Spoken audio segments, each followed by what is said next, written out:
What a win, right? What a freaking win for the New York Jets to walk off the Buffalo Bills in overtime in a packed MetLife Stadium.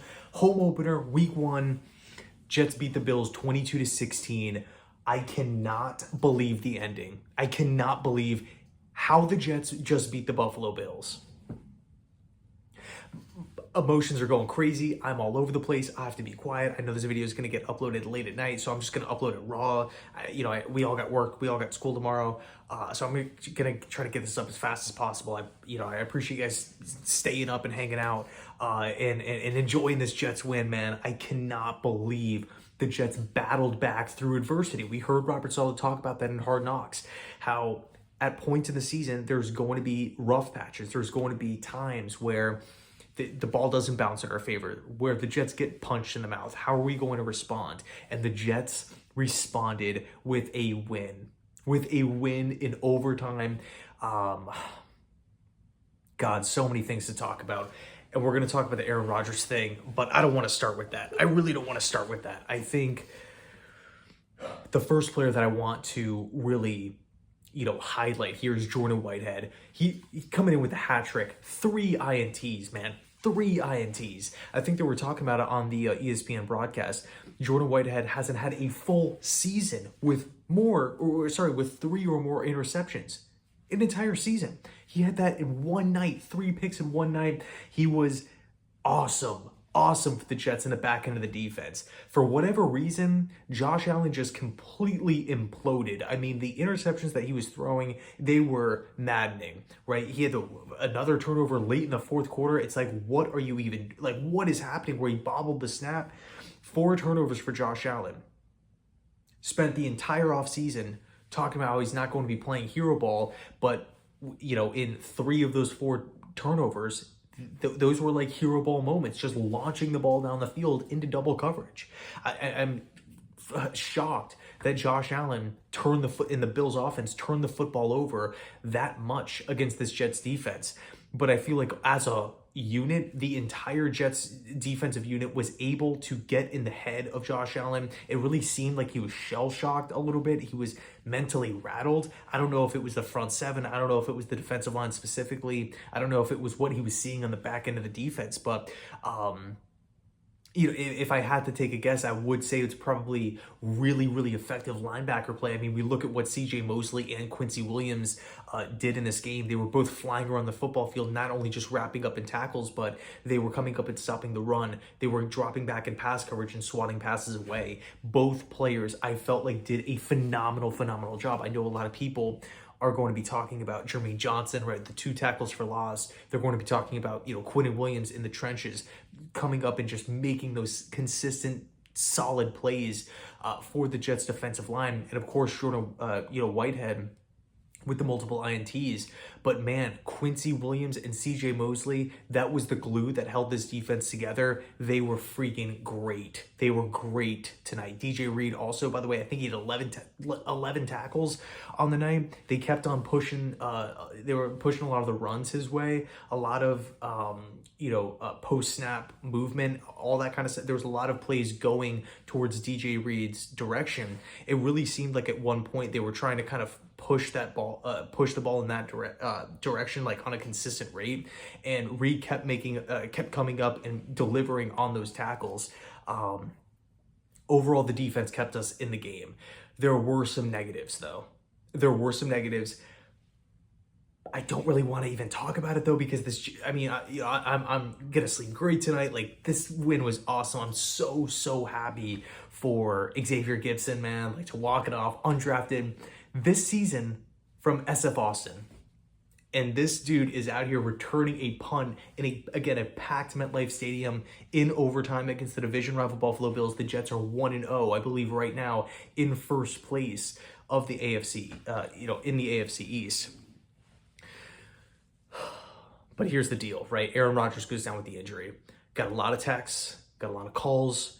When that happened, season's over. I'm turning it off. Stuff like that.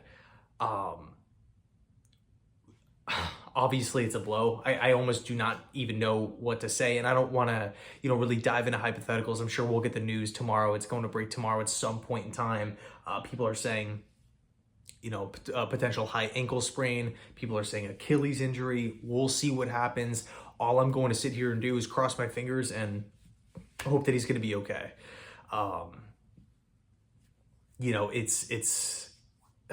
It is a gut punch. All the hype, all the talk this offseason has been about Aaron Rodgers. The Jets have, they gave up a lot of assets, money-wise, draft pick, all these different things to go get Rodgers. He was a major investment. If he's out for the entire season, of course, that is going to be a massive blow. Is the season over? Absolutely not. Absolutely not. If the Jets have to roll Zach Wilson back out there again this year, is the season over? No. Are we, better off with Rodgers? Yes, absolutely. But I think tonight was the perfect example. Tonight was the game that you can point to. If you're talking to somebody that doesn't believe in, this football team without Aaron Rodgers, you can say, well, what about the Monday night game? Aaron Rodgers did not go down in the fourth quarter. He did not go down when the Jets were up by 3.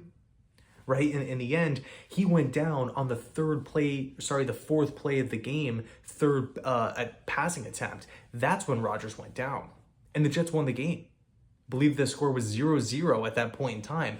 The Zach Wilson-led Jets beat the Buffalo Bills. Now, am I saying that Zach Wilson played well? No, I am not. No, I am not. There are things that he needs to clean up. There are things that Nathaniel Hackett... The defense won this football game for the Jets today. That is a fact, right? And of course, Gibson in the end, but this offense, outside of Breece Hall, outside of Dalvin Cook, and Garrett Wilson on that nice touchdown snag, you look at that first half offense. The offensive. Let's start with the offensive line. It seriously looked like it was varsity versus JV. Pass pro, F-, horrendous. It was terrible. Of course, we can talk about the Aaron Rodgers injury, but we can look at the previous 2 attempts. Was Aaron Rodgers on the ground both times? Zach Wilson got sacked multiple times. Zach Wilson was picking himself off off of the turf multiple times. Zach Wilson having to extend plays outside the pocket. Pass protection, major issue here. My Lord, I was watching that game. It took years off my life watching just the amount of pressure that the Bills' defensive line was having. And granted, it's a good defense, and the Bills have talent. Granted, no Von Miller, their best pass rusher, but I felt like Sean McDermott did a pretty good job for the Bills defensively. But just in one-on-one situations in pass protection, it was just shaky. It was just shaky. I can't envision this team going to Dallas, playing New England, right? Bill Belichick, that defense, playing against the Chiefs and the Broncos and the Eagles and all these, great defenses. If this is going to be the consistent offensive line play, if every time Zach Wilson drops back to throw a pass and he's having, pressure in his face, things could get ugly. So one of the biggest points I tried to talk about in the preview video, and a lot of people were bringing this up, rely on the running game. Breece Hall is a beast. He's a beast. Dalvin Cook was just paid, $7-8 million from Joe Douglas? We got to feed the rock to these guys. So I was really disappointed in how the first half game plan went, right? And that's not even factoring in Rodgers being out, right? Nobody can envision that, but it's like, okay, Zach Wilson comes in, the pass protection is god awful, and yet we continue to throw. When we do hand the ball off to Breece Hall, he's breaking these massive runs, and then we just go away from the running game. So I think overall we have to stick with the rushing attack, the running attack here. I don't want to compare really the two teams, but I think not necessarily scheme-wise or anything like that, but just philosophy-wise, I think maybe a team that we can point to, a realistic team that we can point to, is the Cleveland Browns from a couple years ago when the Browns made the playoffs with Baker Mayfield, and they had that 2-back rushing attack with Nick Chubb and Kareem Hunt, where they were just pounding the defense just over and over and over. Defenses knew it was coming, but these guys are so good. They had good offensive line play in the trenches in run blocking, and then the occasional Baker Mayfield play action, or the occasional bootleg where you can get Mayfield outside of the pocket, and him being a little like a smaller, QB in the league, he doesn't have to sit in the pocket and try to, stare over guys. That Browns offense was the best, no, but that was a playoff team.